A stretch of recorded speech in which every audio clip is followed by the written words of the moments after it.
नमस्कार, स्वदेश न्यूज देख रहे हैं आप। मैं हूं आपके साथ ऋषभ सोनी। शाम के 8 बजने वाले हैं और वक्त हो गया है स्वदेश न्यूज के प्राइम टाइम शो स्वदेश एजेंडा का। एक देश में दो प्रधान, दो विधान, दो निशान नहीं चलेंगे। भाजपा के लिए यह सिर्फ एक नारा नहीं था, बल्कि भारत की एकता और अखंडता की पुनर्स्थापना के लिए प्रतिबद्धता थी। प्रधानमंत्री नरेंद्र मोदी के नेतृत्व में 5 अगस्त 2019 को अनुच्छेद 370 को हमेशा के लिए खत्म कर भाजपा ने अपनी प्रतिबद्धता का प्रमाण दिया। लेकिन आज भी विरोधी दलों को यह रास नहीं आ रहा है कि जम्मू कश्मीर यानी घाटी में बदलाव की बयार है। अब भले ही भाजपा ने अपनी इस उपलब्धि को सादगी से मनाया और कोई बड़ा समारोह आयोजित नहीं किया, लेकिन विरोधी दलों में कांग्रेस समेत जम्मू कश्मीर में सत्तारूढ़ नेशनल कॉन्फ्रेंस और अन्य दलों ने आज ब्लैक डे मनाते हुए पूरे जम्मू कश्मीर में विरोध प्रदर्शन किया। दरअसल जम्मू कश्मीर हिंदुस्तान का हिस्सा तो था, लेकिन देश के बाकी राज्यों की तरह यहां भारतीय संविधान का कानून लागू नहीं होता था। वजह थी धारा 370। लेकिन फिर दिन आया 5 अगस्त 2019 का और दोबारा मोदी सरकार बनने के बाद भारत का ताज कहे जाने वाले जम्मू कश्मीर से धारा 370 हमेशा के लिए खत्म कर दी गई। अब धारा 370 हटने के 6 साल बाद सरकार का दावा घाटी में शांति और विकास का है, बड़े बड़े बदलाव का है। आज हम इसी विषय पर करेंगे चर्चा कि क्या इस धारा के खत्म होने से कुछ बदला, क्या आतंकियों की निगाहों में खटकने वाली वादियां आबाद हो पाई, क्या यहां की आवाम को अमन और चैन का एहसास हुआ, या हालात आज भी उसी मोड़ पर खड़े हैं जहां 6 साल पहले खड़े थे। आज इसी पर करेंगे चर्चा, समझेंगे वहां के हालात, बदलाव। जुड़ेंगे हमारे साथ कुछ विशेष मेहमान भी, लेकिन उससे पहले एक रिपोर्ट देखिए।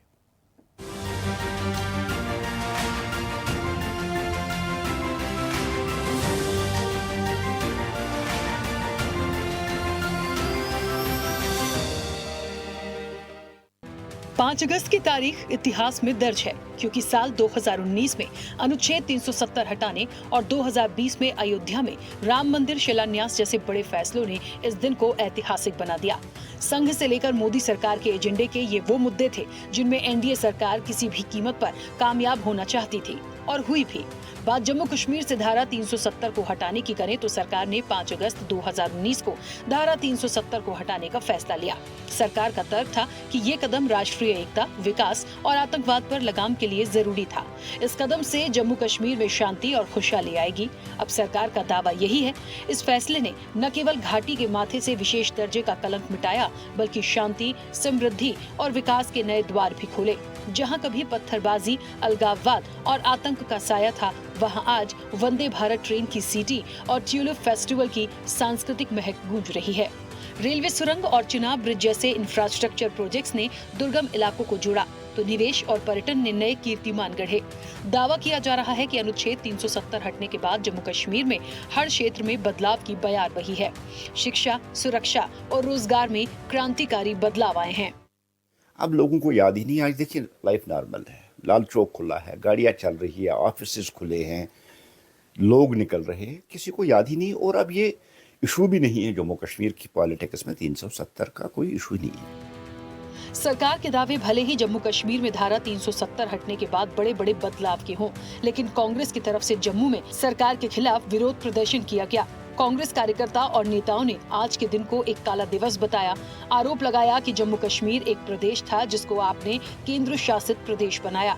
इस बीच सीएम उमर अब्दुल्ला के एक पोस्ट को लेकर सियासी हलचल भी तेज हुई। साथ ही दूसरे नेताओं की राजनीतिक प्रतिक्रिया भी सामने आई। क्यों भैया, हम लोग पहले लड़ रहे हैं, हम लोग लड़ रहे हैं इसके लिए। कब हमने बात बंद की है? उमर जब भी वजीर आजम से मिला, हर इस मुद्दे को उठाया उनके साथ, वो भी जानते हैं। ये काला दिन है। आज के दिन जो इस मुल्क की कॉन्स्टिट्यूशन है, संविधान है, उसकी धज्जियां उड़ाई गई। और वो भी कहाँ उड़ाई गई? पार्लियामेंट के अंदर।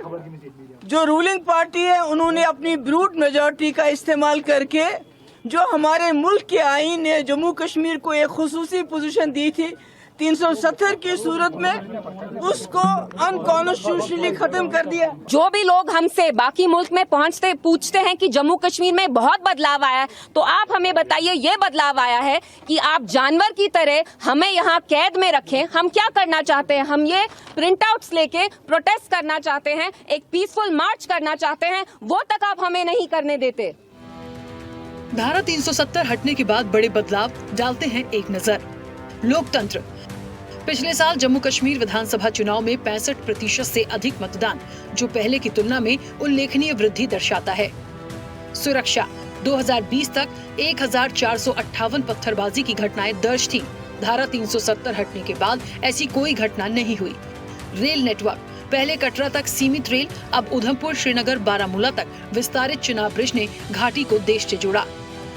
स्वास्थ्य। 2019 तक केवल 6 मेडिकल कॉलेज थे, अब 12 हैं। करीब 80 लाख लोगों को मुफ्त इलाज की सुविधा मिल रही है। पर्यटन, रोजगार और निवेश। 2024 में 3.5 करोड़ सैलानियों ने घाटी का रुख किया, जिससे 20 लाख लोगों को रोजगार मिला। 1.63 लाख करोड़ के निवेश प्रस्ताव मिले। 5.9 लाख युवाओं को रोजगार की उम्मीद। मिलेगा राज्य का दर्जा। जम्मू कश्मीर को पूर्ण राज्य का दर्जा देने की चर्चा जोरों पर है। सुप्रीम कोर्ट ने भी दिसंबर 2023 में केंद्र को जल्द से जल्द राज्य का दर्जा बहाल करने का निर्देश दिया था। अब 5 अगस्त 2019 को संसद में आर्टिकल 370 हटने के बाद जम्मू कश्मीर का स्पेशल स्टेटस खत्म हो गया था। साथ ही राज्य को 2 केंद्र शासित प्रदेशों जम्मू कश्मीर और लद्दाख में बांट दिया गया था।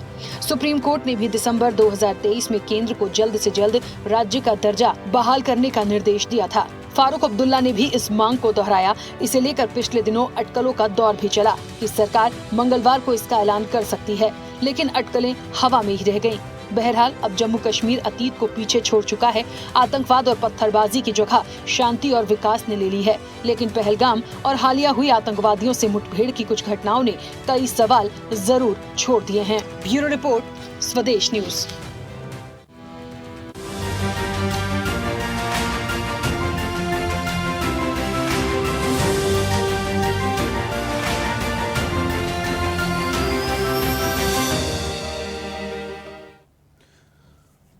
तो धारा 370 को हटे 6 साल हो चुके हैं।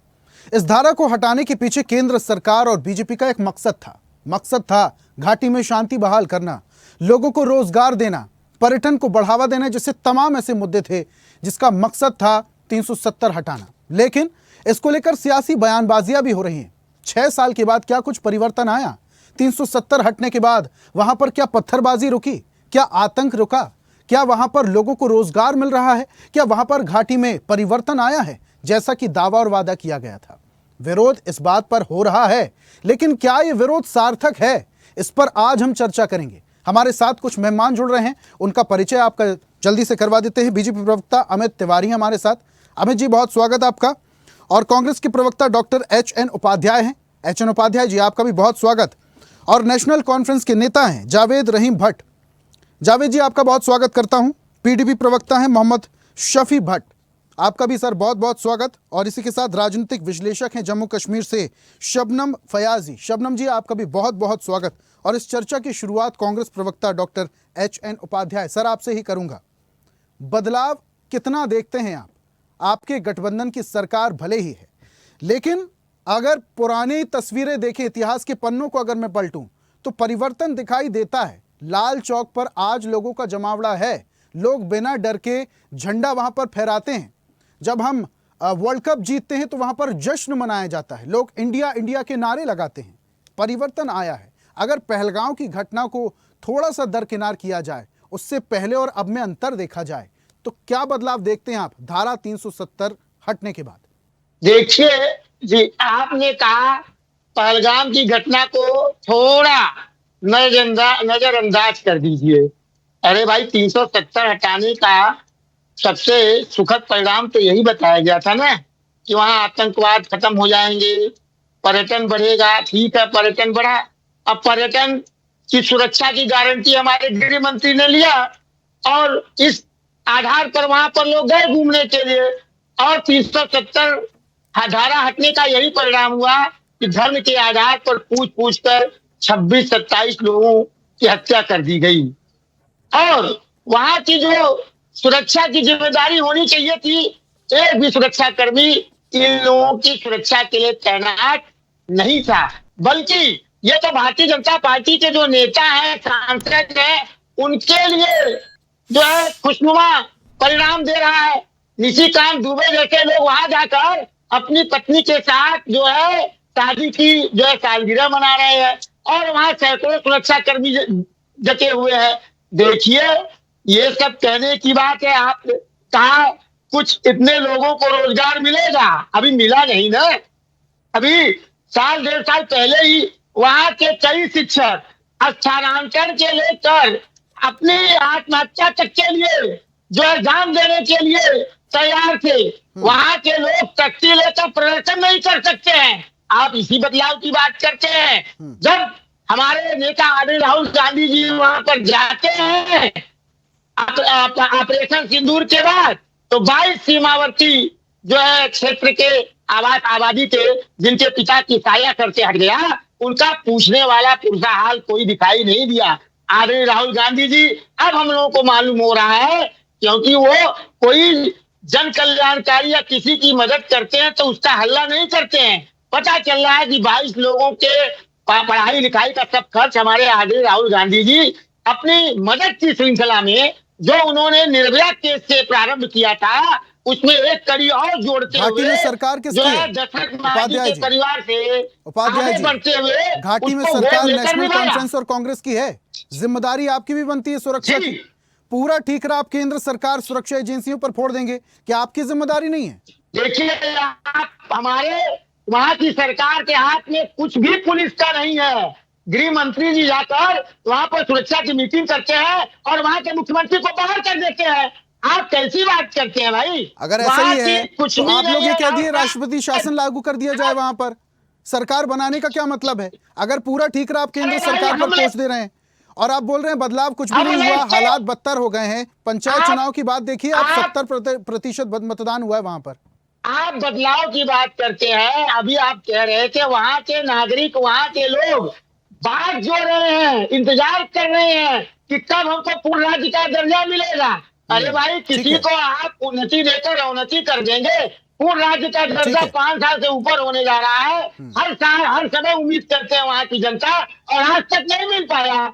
उनके जो है दो टेररी जो है केंद्र शासित राज्य कर दिया, 2 भाग करके।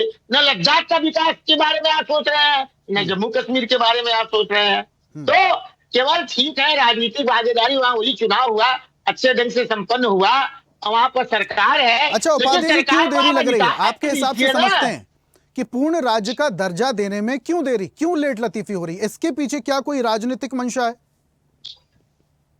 हाँ, देखिए, ऐसा है कि ये हर जगह सत्ता अपने हाथ में चाबी लेना चाहते हैं। जम्मू कश्मीर में तो कोर्ट के आदेश पर, सुप्रीम कोर्ट के आदेश पर इन्होंने चुनाव कराया। ठीक है, हालांकि सुप्रीम कोर्ट ने 2023 में कहा कि वहां पूर्ण राज्य का दर्जा मिलना चाहिए, लेकिन आज 2 साल हो गया लगभग और पूर्ण राज्य का दर्जा नहीं दिया। लेकिन सुप्रीम कोर्ट के आदेश पर वहां पर चुनाव कराया उन्होंने, और अप्रत्यक्ष रूप से उपराज्यपाल के माध्यम से, उपराज्यपाल के माध्यम से भाजपा अपनी शासन चला रही है। ठीक है, इनका मंशा यही है कि सत्ता पर नियंत्रण हो, केंद्र प्रकार जी। ठीक है, सत्ता का नियंत्रण, यही है कारण। बीजेपी प्रवक्ता भी हमारे साथ जुड़े हुए हैं। अमित जी, सुन पा रहे हैं? जी सुन पा रहा हूँ। बड़े आरोप भी सुने होंगे आपने उपाध्याय जी ने जो लगाए हैं। क्यों भाई, किस बात की लेट लतीफी हो रही है? बदलाव अगर हो रहे हैं तो वो जमीनी स्तर पर दिखाई दे रहे हैं, लेकिन आपने सत्ता में आने से पहले और चुनाव से पहले जो वादा किया, भले ही आपकी सरकार नहीं बनी, लेकिन आपने वादे तो किए थे 370 हटने के बाद बदलाव देखने को मिलेगा। पूर्ण राज्य का भी दर्जा प्राप्त करने की बात भी आपकी तरफ से की गई थी। सुप्रीम कोर्ट के बयान के बाद, सुप्रीम कोर्ट के आदेश के बाद भी क्यों लेट लतीफी हो रही है? पूरा पावर आप अपने पास ही रखना चाहते हैं, इसलिए राज्य सरकारों को वंचित रखा जा रहा है। ऋषभ जी, सर्वप्रथम तो धन्यवाद मुझे बुलाने के लिए और समय देने के लिए।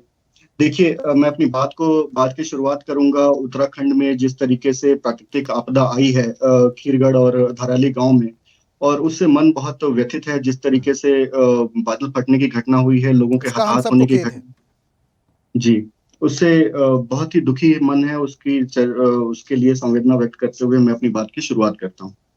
देखिए ऋषभ जी, एक चीज हमें समझने की जरूरत है कि 370 को महज हटाया नहीं गया, 70 साल के बाद उसे बहादुरी से ढहा दिया गया। जो पॉलिटिकल विल होना चाहिए, कभी कहा जाता था कि 370 घिसते घिसते घिस जाएगा, माननीय अमित शाह जी ने उसे एक बार में समाप्त कर दिया। जो वहां पर, और उसके बाद कभी आपने सुना होगा, इनके कांग्रेस पार्टी के प्रवक्ता भी बोल रहे थे बहुत ही चिल्ला चिल्ला कर, इनके गृह मंत्री सुशील कुमार शिंदे, उन्होंने अपने साक्षात्कार में, एक पॉडकास्ट के साक्षात्कार में उन्होंने स्वयं कहा है कि मैं उस शब्द को दोहराना नहीं चाहता यहाँ पर, कितना घृणित शब्द उन्होंने यूज किया था कि कश्मीर जाने में उन्हें क्या होता है। उस शब्द का प्रयोग अगर आप बोलेंगे, शायद कांग्रेस के प्रवक्ता ही कर सकते हैं, मैं तो नहीं कर सकता। दूसरी बात, राहुल गांधी जी की पदयात्रा कश्मीर से तक जाती है, 2019 से पहले कोई पदयात्रा वहां पर क्यों नहीं कर पाए? हिम्मत थी राहुल गांधी की कश्मीर चले जाए और पदयात्रा कर ले वहां पर? हैसियत नहीं थी। तीसरी बात, आप देखिए जिस तरीके से वहां पर सुरक्षा की गारंटी क्या अभी भी है? अमित जी, आप हैसियत की बात कर रहे हैं, नेशनल नेता हैं वो, कांग्रेस के बड़े नेता हैं, लेकिन क्या अभी भी सुरक्षा की गारंटी है? पहलगाम हमला जिस तरीके से हुआ, इतने सारे लोग मारे गए, बेगुनाह मारे गए, उनसे धर्म पूछ पूछ कर मारा गया, उनके कपड़े उतरवा कर मारा गया, ये विभत्स नजारा वहां पर जो लोग देख रहे थे, वो या तो कुछ लोग जीवित नहीं हैं और जिनके जहन में वो बातें हैं, आज भी बात करने पर उनके रोंगटे खड़े हो जाते होंगे। सुरक्षा की गारंटी क्या आज भी है? निश्चित तौर पर ऋषभ जी, सुरक्षा की गारंटी आज भी है, और मैं आपको एक आंकड़ा देता हूं। 2004 से 2014 तक कश्मीर में जो आतंकवादी घटनाएं हुई थी वो 7,217, और उसमें हमारे सुरक्षा के जवान जो हैं, जो हमारे सेना के जवान हैं, वो मारे गए 1,060, और हमारे नागरिकों की उसमें जान गई 1,770।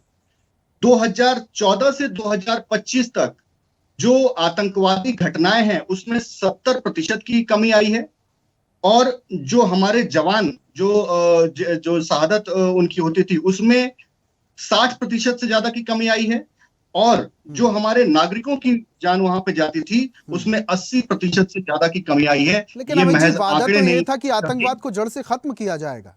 धारा 370 खत्म, आतंकवाद खत्म। मुझे बोलने देंगे तो शायद मैं बोल पाऊंगा, अपनी बात को रख पाऊंगा। आप इस तरीके से टोकते रहेंगे तो फिर मैं बात को अपनी नहीं कर पाऊंगा। एक लय होता है, वो टूट जाता है। प्लीज सर, बिल्कुल रखिए अपनी तर्क को आप रखिए, और पहले आप रख लीजिए, उसके बाद में अपनी। नहीं सर, मेरा छोटा सा यही सवाल था, गारंटी पे बात हो रही थी। कौन सी गारंटी? गारंटी पर बात हो रही थी, सुरक्षा की गारंटी पर बात हो रही थी, और उसके बाद जब तमाम जो चीजें आप रख रहे थे, आप कंटिन्यू कीजिए प्लीज। ठीक है, अगर आप का संरक्षण मिलता है कि मुझे टोका नहीं जाएगा तो मैं अपनी बात को पूरा करता हूं।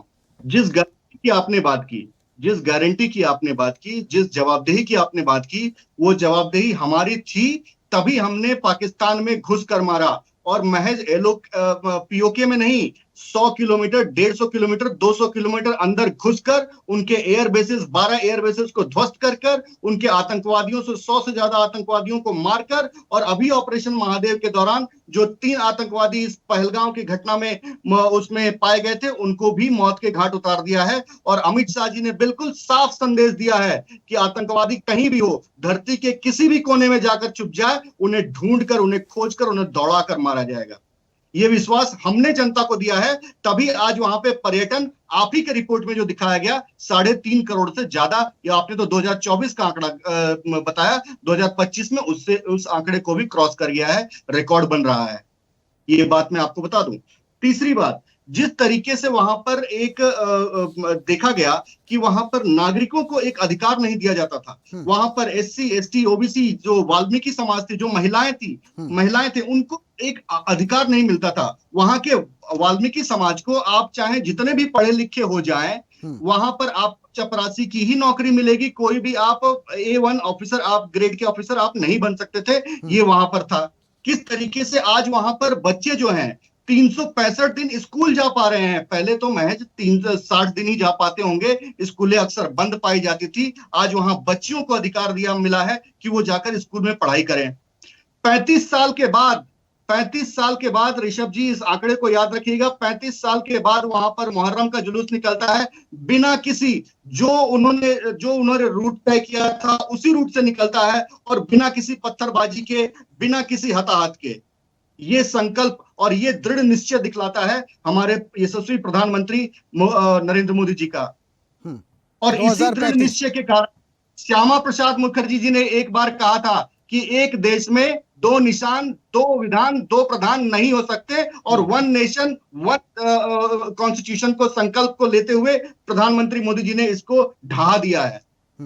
2035 तक की आप बात कर रहे हैं सर, तो क्या इस बीच में और कुछ आतंकी गतिविधियां देखने को मिलेंगी?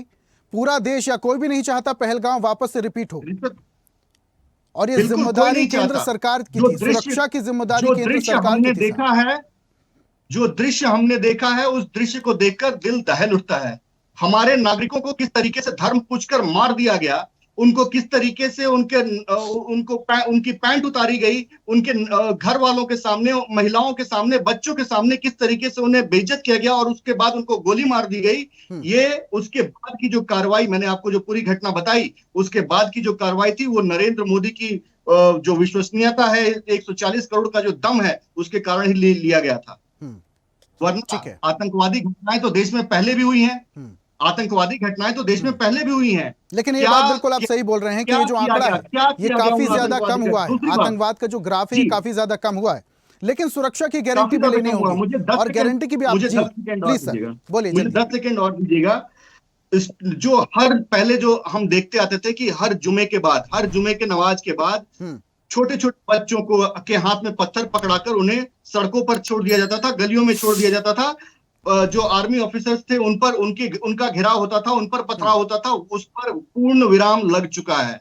कोई ऐसी घटना नहीं होती है।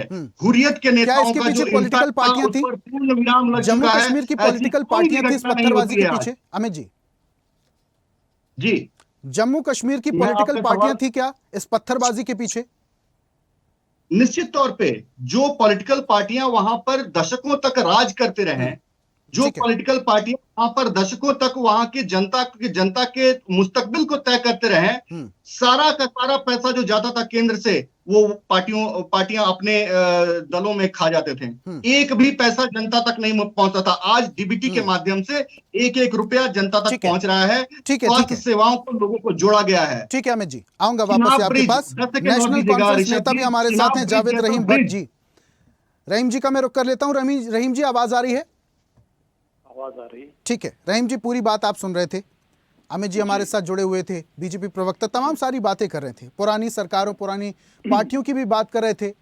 पहले के समय में किस तरीके से आतंकवाद फैला हुआ था, कैसे पत्थरबाजी होती थी, सेना पर कैसे अटैक होता था, बॉम्ब ब्लास्ट कैसे होता था, और अब क्या हो रहा है लाल चौक पर? अब तिरंगा फहराया जा रहा है, अब खुली आबादी में वहां पर वादियों में सांस ली जा रही है, और वहां पर हालात बहुत अलग हो गए हैं। निवेश की प्रक्रिया शुरू हो चुकी है, पूर्ण राज्य का दर्जा भी बहुत जल्दी मिल जाएगा सुप्रीम कोर्ट के दखल के बाद। लेकिन आप 370 हटने के बाद के दिन को काला दिवस मना रहे हैं। बदलाव आप भी चाह रहे थे, आवाम का अमन और चैन, शांति आप भी चाह रहे थे, फिर इस दिन को ब्लैक डे मनाने का औचित्य क्या है? देखिए, अगर वाकई ही 5 अगस्त 2019 का जो 370 या 35 को यहाँ से हटाया गया, अगर वाकई यहाँ बदलाव होता तो आज हर कश्मीरी, बल्कि मैं कश्मीर की बात नहीं करूं, मैं जम्मू की भी यहाँ बात कर रहा हूं और लद्दाख की भी बात कर रहा हूं। आज जम्मू कश्मीर के जो तीनों खिते हैं, आज वो इतने मायूस नहीं होते कि अगर वाकई में यहाँ कोई बदलाव हुआ होता तो आज यहाँ लोग खुश होते, आज यहाँ का नौजवान खुश होता, आज यहाँ के लोगों के चेहरों पे मायूसी नहीं होती, बल्कि वो खुशियां बना रहे होते हैं कि बदलाव आया है। ये सब, ये जो यहाँ से 5 अगस्त 2019 को जम्मू कश्मीर से, ये मुझे लगता है अगर हम पूरी उस पर नजर डालें, पूरी उस पर बात करें, न सिर्फ जम्मू कश्मीर को लेकर बल्कि पूरे जो हमारा मुल्क है, भारत हिंदुस्तान को लेकर हम बात करें, आप देखिए जो हिंदुस्तान की जो सलामती है, हिंदुस्तान की जो फॉरेन पॉलिसी है, या जो हिंदुस्तान की जो अंदरूनी जो जितनी भी उसकी जो पॉलिसीज हैं, चाहे मैं इकॉनमी की बात करूं या किसी भी हम यहाँ सेक्टर की बात करें, मैं बार बार ये कहता हूं कि जब तक जम्मू कश्मीर के जो अपने जो हुकूक हैं यहाँ के लोगों के, हम कहाँ मांग रहे हैं? हम जो मांग रहे हैं वो सब कॉन्स्टिट्यूशन ऑफ इंडिया में है। हम अपने मुल्क से ही मांग रहे हैं और अपने कॉन्स्टिट्यूशन से मांग रहे हैं। ठीक है भट्ट साहब, लेकिन आप कैसा बदलाव चाह रहे हैं, कैसा बदलाव मांग रहे हैं? आप पूरे मुल्क की बात करते हैं, जम्मू कश्मीर की बात करते हैं। पूरे मुल्क के हालात बहुत अलग थे और सिर्फ जम्मू कश्मीर के हालात बहुत अलग थे। आज और पहले के हालातों में जमीन आसमान का अंतर है। पंचायत चुनाव में 70% मतदान होता है, पहले के मुकाबले बहुत अच्छा है। आईटी और मेडिकल कॉलेज खुल रहे हैं, यह भी बहुत अच्छी बात है। वहां के युवाओं के लिए, स्टूडेंट्स के लिए 80,000 करोड़ रुपए के निवेश की बातचीत हो रही है। 370 खत्म होने के बाद बहुत सारे बदलाव हुए।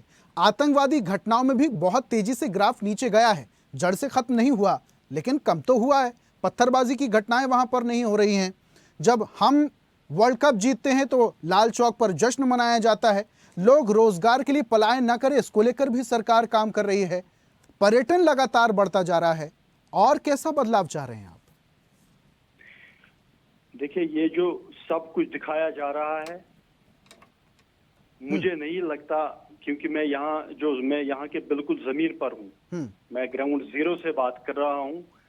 मैं भी सरकारी आंकड़ों की बात कर रहा हूँ साहब। नहीं लग रहा है ये सब। आप जो ठीक है, हमारा मुल्क है, हिंदुस्तान जीतेगा, हमारा मुल्क इंटरनेशनल लेवल कोई भी जहां वो आगे होगा तो जो बिल्कुल जम्मू कश्मीर के अवाम बिल्कुल खुशियों के साथ होंगे, अपने मुल्क के साथ होंगे, उसमें कोई शक नहीं है।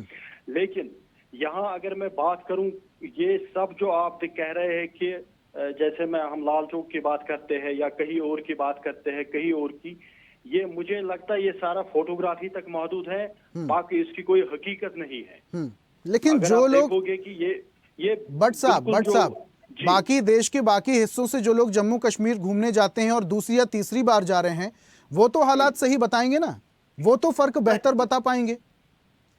आप देखिए, मैं बात कर रहा हूँ जो बिल्कुल आप कह रहे हैं। अगर आप कह रहे हैं कि जो मिलिटेंसी पहले थी आज उसमें कमी आई है, जो पहले यहाँ पथराव या कुछ होता आज उसमें कमी आई है, ये बात मैं मानता हूँ कि उसमें कमी आई है।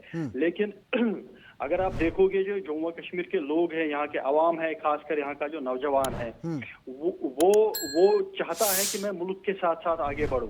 लेकिन जो हमारी जो मुल्क की जो पॉलिसी है, हमारी की जो दिल्ली में सरकार बैठी है, उनकी जो पॉलिसीज है, वो नहीं चाहते कि जम्मू कश्मीर के अवाम को हम बाकी मुल्क से जोड़े, बाकी मुल्क के साथ रखे। आज भी वो दूरी बिल्कुल बराबर है। आज क्योंकि हमारे हजारों नौजवान जो जेलों में बंद हैं, हमारे हजारों नौजवान जिनको आज भी पुलिस थानों में या कहीं बुलाया जाता है, अच्छा उनका तो कोई कसूर नहीं। हाँ, जिनका कसूर है बिल्कुल हम मानते हैं, लेकिन जो बाकी है उनको किस तरह से ये लोग करते हैं। यहाँ के नौजवान कहीं कुछ अपनी तरह से, अपनी मर्जी से कहीं बोल नहीं सकता है। आपने देखा जब पहलगाम हमला हुआ है, पहलगाम में हमला, यहाँ की जो सिक्योरिटी है, सलामती है पूरी जम्मू कश्मीर, वो अभी भी government of India home ministry के पास है। अच्छा, यहाँ की जो सरकार बनी है, अभी तक बिजनेस रूल्स जो हैं वो क्लियर नहीं हो रहे हैं एलजी ऑफिस से।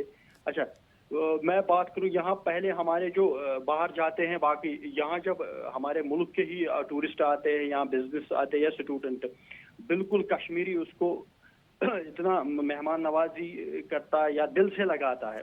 ये आलम तो देश के हर कोने में है साहब। जम्मू कश्मीर के लोग अगर दक्षिण में जाएंगे वहां पर भी उनका वैसे ही स्वागत होता है। ऐसा आप नहीं कह सकते हैं। राजस्थान के लोग अगर असम की तरफ जाते हैं उनका बाकायदा स्वागत, ऐसा नहीं कह सकते आप। जम्मू कश्मीर में हालात बदले हैं, इस बात को आपको एक्सेप्ट करना होगा।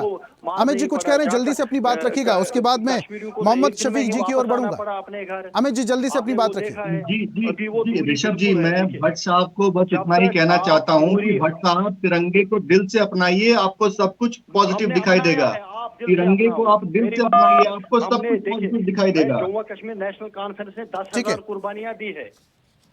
ठीक है, तिरंगे को दिल से अपनाइए, अमित जी कह रहे हैं। ठीक है, शफी जी की ओर बढ़ता हूं मैं, आऊंगा वापस से आऊंगा आपके पास। जावेद साहब, समय बहुत है मेरे पास। जावेद जी आऊंगा, वापस से आपके पास आऊंगा। उपाध्याय जी आपके पास भी मैं आऊंगा। शफी जी की ओर बढ़ लेते हैं। शफी जी, पूरी बातें आप तमाम मेहमानों की सुन रहे थे। 370 हटने के बाद क्या परिवर्तन आया है? बहुत परिवर्तन आया है यहाँ पर। पहले सब जो पैनलिस्ट है उनको मेरी तरफ से आदाब। बहुत बड़ा परिवर्तन आया है। एक परिवर्तन ये आ गया कि बेरोजगारी हद से बढ़ गई है। जो हमारे नौजवान हैं दर बदर की ठोकरें खा रहे हैं, ड्रग्स आम हो गए हैं, नशे का आज यहाँ चलन है, लोग परेशानी में मुब्तला है। हमारी जो बात करने की आजादी उस पर रोक लगा दी गई है। कागजी घोड़े बहुत दौड़ाए गए हैं। ये भी एक यहाँ पर एक उपलब्धि है कि पहलगाम हो गया, 2 जंगें हो गई। ये सारा ये आफ्टर एब्रोगेशन ऑफ आर्टिकल 370 और ये 35A के बाद ही हुआ है। मुझे एक चीज यहाँ पैनलिस्ट से मैं पूछना चाहता हूँ कि कश्मीर में 1987 से पहले क्या यहाँ पर्यटक नहीं हुआ करता था? यहाँ क्या लोग different parts of the world यहाँ पर टूरिज्म के सिलसिले में नहीं आते थे? यहाँ क्या कारोबारी नहीं आते थे? यहाँ जब भी गड़बड़ हुई, यहाँ जब भी हालात खराब हुए, उसमें कहीं ना कहीं जो हमारी नेशनल पार्टीज है उनका इंटरफेरेंस था। आप ले लीजिए 1987 वहां पर रिगिंग हो गई, तो उसी से यहाँ पर मिलिटेंसी होगी। 30 साल आप काट लीजिए, डिलीट कर लीजिए। 30 साल में क्या हुआ क्या नहीं हुआ, हम किस सिचुएशन में फंस गए, कश्मीर को तो धकेला गया है। एक यहाँ पर आपको मैं बधाई देता हूँ कि आपने कहा कि सुप्रीम कोर्ट की डायरेक्शन पर यहाँ पर स्टेटहुड हमें दिया जा रहा है। और साथ में मैं नेशनल कॉन्फ्रेंस के जो स्पोक्समैन उनको भी बधाई देना चाहता हूँ कि उन्होंने कहा कि कांग्रेस और बीजेपी एक ही सिक्के के 2 रुख है। तो अब उनको समझ आ गया, ये बहुत ही एक बड़ी अचीवमेंट है, बड़ी डेवलपमेंट है। ये 2 चीजें। बीजेपी का तो अभी स्टेटहुड देने का कोई प्रोग्राम नहीं है ना, उनका कोई। ठीक है शमी साहब, लेकिन आपकी बातों से बीजेपी से नाराजगी साफ झलक रही है। आपके पुराने मित्र हुआ करते थे, गठबंधन में आपने सरकार बनाई है, लेकिन नाराजगी है। गठबंधन में देखिए जनाब, जब आपका दोस्त ही आपके पीछे खंजर घोंपे तो वो दोस्त नुमा दुश्मन हो जाता है। लेकिन थोड़ी बहुत गलती और थोड़ी बहुत खामियां गमियां तो पार्टी में और पार्टी कार्यकर्ताओं में भी तो होगी, वरना सीधा 3 पर आ गए। आप मेरी बात तो सुन लीजिए। देखिए, अगर इनको लगता है कि बीजेपी को लगता है कि यहाँ की जो पॉलिटिकल पार्टीज है जो यहाँ दशकों से डिकेड से यहाँ पर गवर्नेंस दे रहे हैं, तो उन पॉलिटिकल पार्टीज के बदले एक कम्युनिटी पनिशमेंट देना, यहाँ धारा 370, यहाँ स्टेटहुड नहीं है, हमारे अपने जो हमारी खास पार्लियामेंट ने हमें इंडियन पार्लियामेंट ने हमें, यहाँ कॉन्स्टिट्यूशन ने हमें धारा 370 दिया था, 35A दिया था। तो ये चीजें एक कम्युनिटी को एक पनिश करने का एक सिलसिला है। इनके साथ हमारा पार्टनरशिप थी गवर्नेंस में, तो उस गवर्नेंस को चलाने में हमने तो चलाई थी 2018 तक, लेकिन इनको लगा कि हम यहाँ सफोकेशन फील कर रहे हैं कि हम इनके साथ नहीं बढ़ सकते, क्योंकि पीडीपी की जो गवर्नमेंट यहाँ की गवर्नेंस थी, आप 2002 से 2008 तक देख लीजिए, पीपल फ्रेंडली थी। हमारा जो मंशूर था, हमारा जो नारा ही था, वो यही था, हीलिंग टच पॉलिसी। इनको वो हीलिंग टच पॉलिसी भाती नहीं है। आप देख लीजिए, हमारे जो भी दौर था, हालात बिल्कुल सामान्य रहे। पीडीपी के दौर में जब हमारी बीजेपी के साथ अलायंस थी, यहाँ पर सीज फायर भी हो गया, ट्रेड भी हो गया, रास्ते खुल गए, हर चीज में आपको पीसफुल एनवायरनमेंट मिला। पर्यटक वो भी यहाँ आते थे, ट्रेडर जिसको जो मर्जी वो करता था, एक नेक्स्ट लेवल पे गए थे। पाकिस्तान ने अपनी गुंडागर्दी बंद कर दी थी, वो कोई सीज फायर वायलेशन नहीं होती थी, वो तो हमारे दौर में ही हुआ ना। इनको नहीं पाया, इनको लगा कि नहीं, पीडीपी लोगों के साथ ज्यादा जो उनके काम करती है, उनके जो हित की रक्षा करती है, इसलिए इन्होंने हमें पहले गिराने के लिए सोचा। अब लोगों को, चलो हम मानते हैं कि लोगों को हमारी जो गवर्नमेंट है, या हमसे कोई भूल हो गई है, या हमें गवर्नेंस में कोई कसर रह गई है, तो उन्होंने हमको 3 सीटें ही दे दी। 3 सीटें तो दे दी ना। ये चुनाव ऐसे ही चलता है। आप कांग्रेस का देख लीजिए, कांग्रेस कहां से कहां पहुंची। इसका मतलब ये थोड़ी हो गया कि वो इरेलेवेंट है। आज उनका टाइम नहीं है, नेक्स्ट टाइम उनका टाइम आएगा। लेकिन मुझे नहीं लगता कि जिस तरीके से ये नंबर्स बता रहे हैं कि ये सारा नंबर ठीक है। आज मुझे बताइए, आफ्टर ये अप्रैल, जब यहाँ पर ये पहलगाम का जो अनफॉर्चुनेट वाक़ा हुआ है, पर्यटक कहाँ है? ये पर्यटन कहाँ पर है? मुझे बताइए, वो जो नौकरियां, 1 करोड़ नौकरियां, वो कहाँ है? अगर इतने ही हम विकसित होते, ये अभी कुछ बता रहे थे कि यहाँ पर जो एक सफाई कर्मचारी है, उसका बेटा कहीं पर नौकरी नहीं कर सकता। जो बच्चा पढ़ लिख के IAS, KAS या कोई भी क्रैक कर ले, उसको बचाने, उसको हटाने के लिए कौन आएगा? इन्होंने जो यहाँ division with in community division करने की एक इनकी साजिश रही है। इन्होंने यहाँ आऊंगा आपके पास। अभी मैं बात कर रहा हूँ ना भाई साहब, अभी बात करने दीजिए। आपको किसी ने नहीं टोका तो आप भी अपने टाइम पे बात। तो इन्होंने नया एक शोशा लगा दिया कि इन्होंने एक जो हमारी रिजर्वेशन है उसको इम्प्रूव करें, उसको एनहांस करके जो जनरल लाइन हमारे हैं उनको दीवार से लगा दिया उनको। एक छोटा सा अगर आप देख लीजिए, हमने बोला इनको आप देख लीजिए कि जो कश्मीर में है, जो उनकी जो पॉपुलेशन के हिसाब से आप देख लीजिए, जनगणना करा दीजिए, उसके हिसाब से उनका जो शेयर बनता है वो शेयर दे दीजिए। लेकिन अपना वोट बैंक बचाने के लिए, अपनी जो मनमानी करने के लिए इन्होंने क्या किया, जो जनरल लाइन हमारे जो कैटेगरी आती है उसको कहां पर श्रक कर दिया है। कहां 80% जो यहाँ पॉपुलेशन है, 80% की पॉपुलेशन है, उसको 50% पे 30% पे ला दिया। 70% इन्होंने जो रिजर्व कैटेगरी की। ये अच्छा, एक ये भी वजह हो सकती है जम्मू कश्मीर का जो पूर्ण राज्य का दर्जा का जो फेस फंसा हुआ है लंबे वक्त से, इसके पीछे एक मंशा ये भी हो सकती है। उपाध्याय जी तो कह रहे हैं कि पावर रखना चाहते हैं अपने पास, आप क्या कहते हैं? देखिए, ये एक शायर याद आ रहा है मुझे, मेरा मुंसिफ ही मेरा कातिल है, क्या मेरे हक में फैसला देगा। इनको तो छीनना आता है, इनको देना नहीं आता है। इन्होंने हमसे जो हमें संविधान ने जो दिया था, इन्होंने वो छीन लिया। ये क्या देंगे? अगर सुप्रीम कोर्ट यहाँ पर इंटरफेयर नहीं करता तो यहाँ पर इलेक्शन भी नहीं होते। अगर सुप्रीम कोर्ट यहाँ पर इंटरफेयर नहीं करेगा तो ये हमें स्टेट बोर्ड भी नहीं देंगे। ये तो चाहता है कि कश्मीरी इतने दब जाए कि वो बात करने के लायक भी न रहे। इनका आप देख लीजिए कि इनका सिस्टम क्या रहा है। यहाँ पर अभी मेरे भाई बोल रहे थे नेशनल कॉन्फ्रेंस वाले कि यहाँ पर इतने हजार जेलों में है।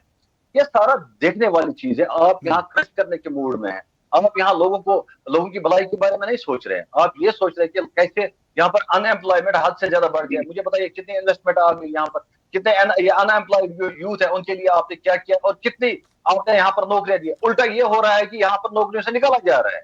मैं आपको अगर बारामूला में जीएमसी की भी बात करूंगा, जीएमसी एक गवर्नमेंट मेडिकल कॉलेज होता है। उस मेडिकल कॉलेज में हमें यहाँ पर आपको कार्डियोलॉजिस्ट नहीं है, उसकी टीम नहीं है। हमारे पास बहुत सारी है, न्यूरोलॉजिस्ट है, नेफ्रोलॉजिस्ट नहीं है। एक बड़ा कहने के लिए बहुत सारे कुछ इन्होंने किया है, कागजों में बहुत कुछ किया है। लेकिन अगर हम जमीन पर देखें, जमीनी सतह पर देखें, ठीक है शफी साहब, कुछ जैसे आपको ये भी पता होगा कि नया एक सोसाइटी स्मार्ट सिटी के हिसाब से शबनम जी से भी बातचीत करनी है, नहीं मिला। ठीक है, आऊंगा वापस से आपके पास। शबनम जी का मैं रुख करूंगा, लेकिन अमित जी कुछ कहना चाह रहे थे, जल्दी से सर 20 सेकंड में अपनी बात रखिएगा। तमाम सारी कमियां और खामियां गिरा दी, आप कह रहे हैं विकास की बहार बह रही है जम्मू कश्मीर में। बिल्कुल साहब, मैं आपको बताता हूं, अभी जो सैफी जी बोल रहे थे 75,000 करोड़ से ज्यादा वहां पर इन्वेस्टमेंट और एफडीआई की घोषणाएं हो चुकी हैं। टाटा जैसे ग्रुप, टाटा और यूएई और सऊदी अरेबिया के ग्रुप्स वहां पर इन्वेस्टमेंट कर रहे हैं। तो ये कहना, और जब 3 करोड़ से 3.5 करोड़ से 4 करोड़ पर्यटन वहां पे जा रहे हैं, तो आप समझिए क्या उस जगह पे कोई होटल यूज नहीं करता होगा, रेस्टोरेंट यूज नहीं करता होगा, शिकारा यूज नहीं करता होगा। मैं माफी चाहूंगा, ये कब का फिगर आप बता रहे हैं?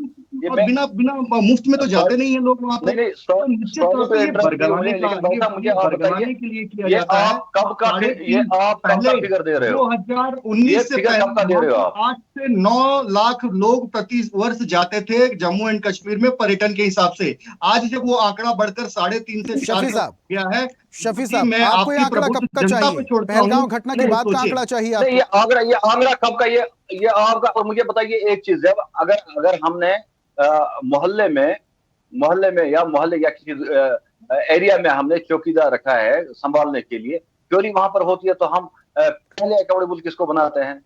इन्होंने उसका ये बड़ा कह रहे थे कि हमने ये किया वो किया। मुझे बताइए अकाउंटेबल किसको बनाएंगे? हम चोर को पहले पकड़ेंगे कि पहले चौकीदार को पकड़ेंगे? तो किसने उसकी जो जिम्मेदारी ले ली है? किसी ने कोई जिम्मेदारी ली है? मुझे बता दें। 7 यूनियन टेरिटरीज हैं, एक 8वां अगर कश्मीरियों को बदनाम करने के लिए आपने कहां कश्मीरी को बदनाम नहीं किया? आपने दिल्ली में, पंजाब में, यूपी में, ठीक है, लेकिन अमित जी पूर्ण राज्य क्यों नहीं? कश्मीरी को ठीक है, आप केंद्र शासित प्रदेशों की बात करते हैं एक और सही, लेकिन पूर्ण राज्य क्यों नहीं? पूर्ण राज्य मिलेगा। आपने उमर अब्दुल्ला का स्टेटमेंट नहीं सुना क्या हर्ष जी? देखिए कि जिस हिसाब से उमर अब्दुल्ला ने एक स्टेटमेंट का परिचय दिया है, स्टेट्स पर्सन का परिचय दिया है। उन्होंने ऑपरेशन सिंदूर के दौरान वहां की विधानसभा में खड़े होकर कहा कि अगर ऐसी घटनाएं होती रही तो हम किस मुंह से स्टेटहुड की मांग करने जाएंगे। मैं तारीफ करना चाहता हूं यहाँ पर उमर अब्दुल्ला की, जिस तरीके से उन्होंने इस पर फैसला दिया और जिस तरीके से उन्होंने अपने वक्तव्य को रखा। उमर अब्दुल्ला साहब का तो ये कोई डोमेन नहीं बनता है। उमर साहब का तो कोई डोमेन ही नहीं बनता है, वो कैसे माफी मांग ले? वो उनका कोई डोमेन ही नहीं बनता है, होम डिपार्टमेंट माफी मांगने की मैं बात ही नहीं कर रहा हूँ, वो कैसे कहेंगे श्याम साहब? बात ही नहीं कर रहा हूँ। मैं बोल रहा हूँ उमर अब्दुल्ला साहब ने जिस तरीके से ऑपरेशन सिंदूर के दौरान अपने वक्तव्य को रखा, वहां के विधानसभा में जिस तरीके से उन्होंने जो अपनी बात रखा कि हम किस मुंह से मांगने जाएंगे, ऑपरेशन सिंदूर के बगैर उसके बाद तो कोई यहाँ पर कोई सेक्शन ही नहीं हुआ।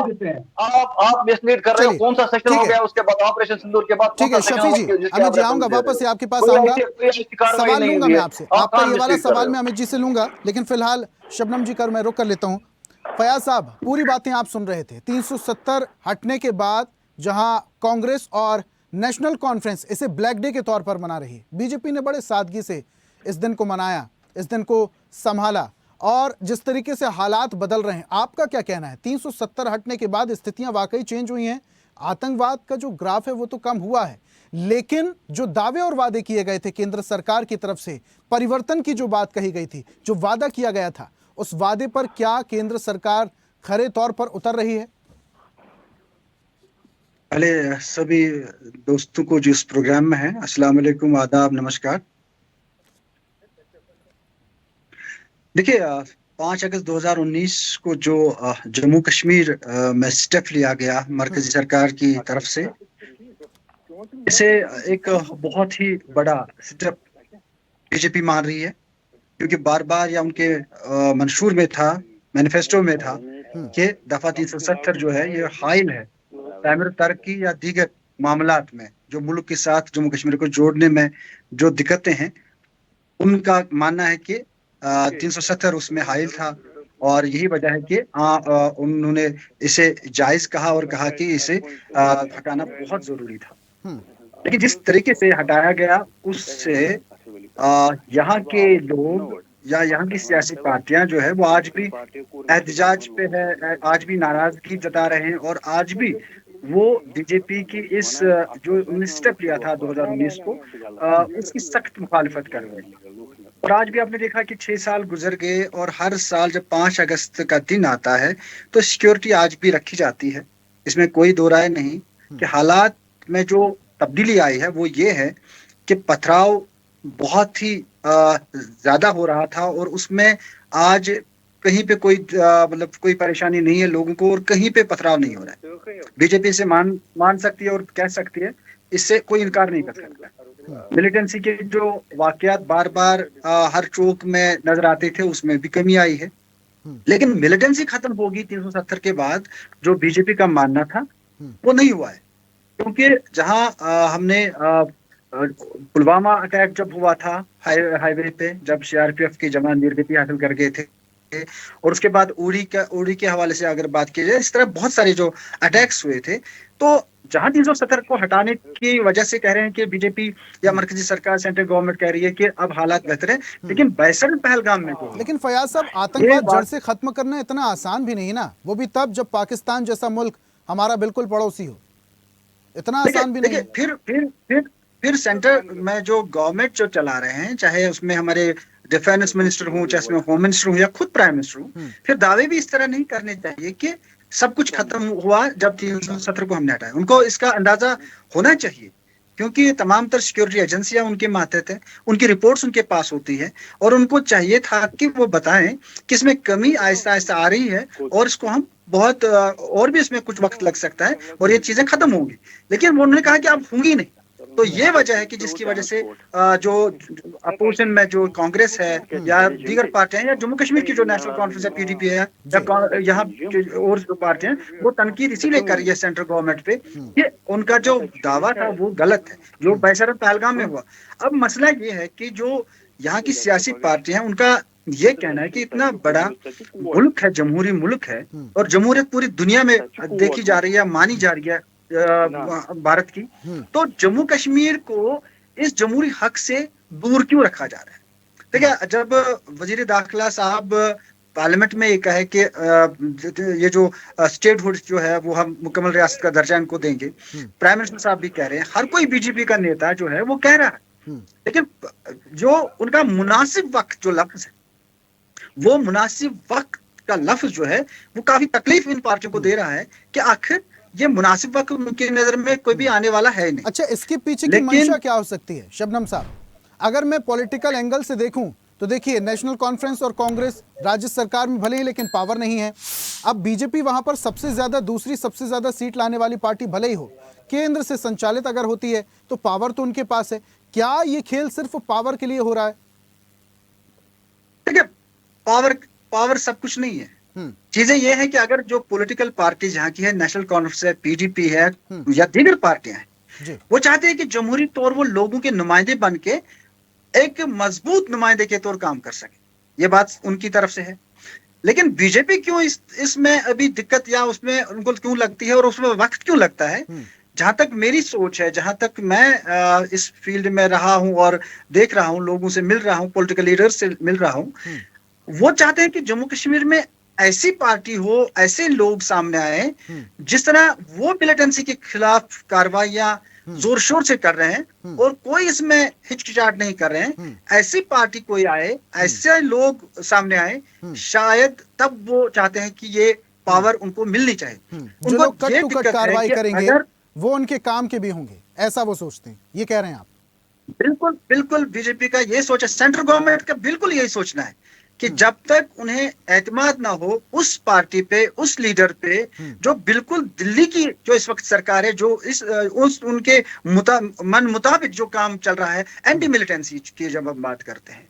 और यही वजह है कि हर उस शख्स को पकड़ा जाता है, उसके खिलाफ कार्रवाई की जाती है जो लगता है कि ये मिलिटेंसी फैलाने में या उसको सपोर्ट करने में कहीं पे भी शामिल है। लेकिन यहाँ पे दिक्कतें और सारी है।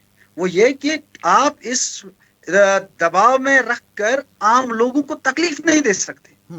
जब आप आम लोगों को तकलीफ देंगे, जो एक कसूरवार के साथ आप 10 बेकसूरों को भी उनको क्षति पहुंचाएंगे, उनको नुकसान पहुंचाएंगे, तो लोग दिल्ली पे भरोसा नहीं कर सकते।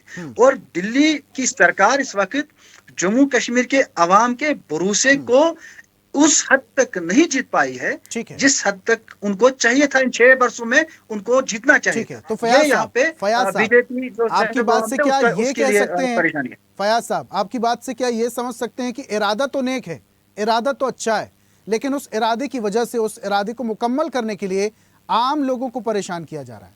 क्या ये समझे? वही, बिल्कुल बिल्कुल। देखिए, यात्रा जब यहाँ मुल्क के कोने कोने से यात्री लोग आते हैं, जम्मू कश्मीर के लोग ऐसे हैं जो उनको गले लगाते हैं। इतनी यहाँ मिलिटेंसी इतनी रही है, तब भी ये यात्रा रही है और तब भी लोगों ने उनको गले लगाया, उनकी तकलीफ को दूर किया। लेकिन फयाज साहब माफ कीजिएगा, मैं बहुत निवेदन से बीच में रोक रहा हूँ आपको, बहुत निवेदन से। मेरा एक सवाल है, लेकिन अगर जब हम ऐसी बातें करते हैं, अमन और चैन की बात करते हैं, तो जितनी भी पॉलिटिकल पार्टियां हैं वहां पर वो सारी यही चाहती हैं, आतंकवाद का खात्मा। तमाम लोग, तमाम जनता, तमाम पॉलिटिकल पार्टियां वहां पर चाहती हैं। लेकिन जब ऐसी स्थितियां आती हैं तो तमाम पार्टियां सत्ता पक्ष और विपक्ष देखने लगती हैं। क्या यह संभव है कि जब सत्तारूढ़ पार्टी या केंद्र सरकार ये चाहती है कि आतंकवाद को जड़ से खत्म किया जाए, वहां के जो हालात खराब हैं उन्हें दुरुस्त किया जाए, इसको लेकर राज्य में कोई भी सरकार हो, कोई भी पार्टी हो, उसका समर्थन मिले, उसका सहयोग मिले?